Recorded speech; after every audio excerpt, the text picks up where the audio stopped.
I fantasize a lot about dying. Will I get hit by a truck or get diagnosed with cancer? And who will be there at the end? How many friends will show up? How many exes fly in for the funeral? But recently I've been imagining myself dead. Hands splayed out with a bullet in my chest, I imagine the police arresting me for wearing black. Government making me disappear for writing this poem. Or saying, fuck detention camps. My father on state TV apologizing on my behalf. 對唔住, he would say, bowing at a 90-degree angle. 我個女知錯㗎啦. I imagine being at the border trying to return to Hong Kong and being told the city no longer exists. Oh, I would say. So I'm dead. I wanted to write a beautiful poem, but another student has died.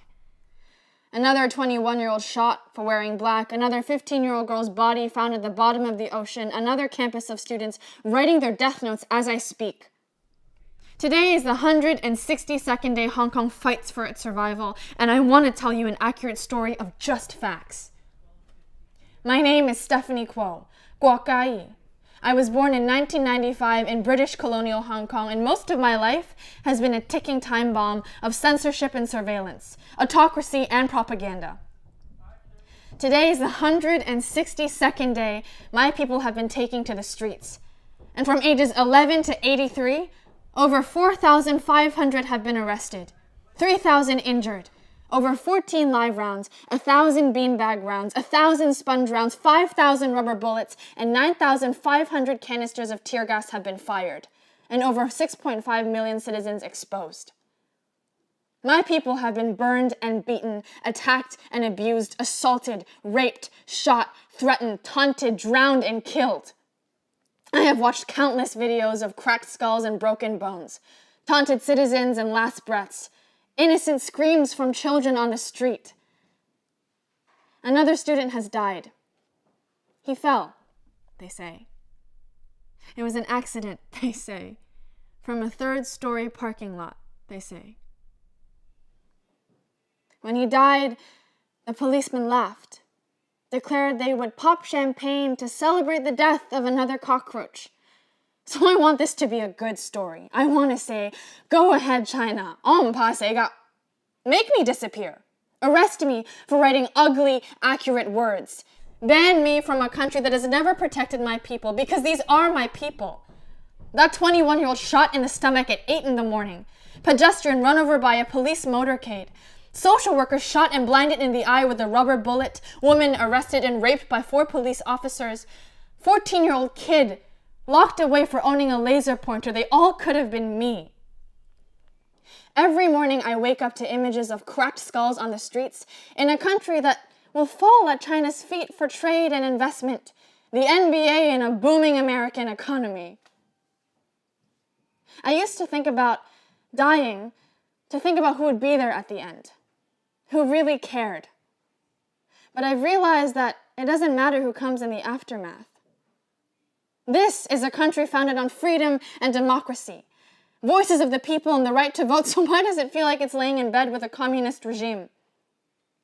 It has been 162 days, and no government recognized by the UN, not even the UN itself, has come to support my city. No nation bold enough to forgo Chinese money in exchange for humanity, to stand up for murdered Muslims or the sovereignty of Taiwan, fight to free Tibet or teenagers dying on the streets of Hong Kong. If this is a eulogy, does this mean I belong to America? Does this mean I have to stay here, to call a place that did not save my home, home? My father sits alone in our apartment in Hong Kong.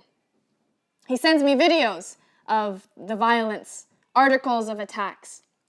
He says he's excited for me to come home this winter. He says, "It's dangerous out there. Don't go out on the streets. You could die." I imagine myself leaving home for the last time.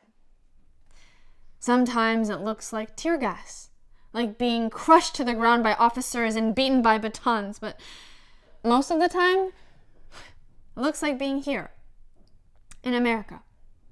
taking pictures of sunsets and sipping wine out of a cup made by people trapped in a regime that does not recognize humanity. Another student has died. I know. The story gets old. So here's a poem. There is a gathering in America. It is large, it is loud, it is very festive.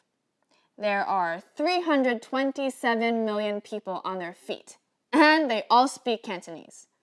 They're all chanting, 香港人加油,香港人唔好放棄. It is a celebration and not a funeral, a poem and not a eulogy. It overflows out of America, and nobody's wallet relies on China. They all turn to me, all these Americans, to this dot of an island called Hong Kong, and they say, we're going to make sure this happens. We are going to make sure you survive. And for a brief moment, doesn't that sound beautiful?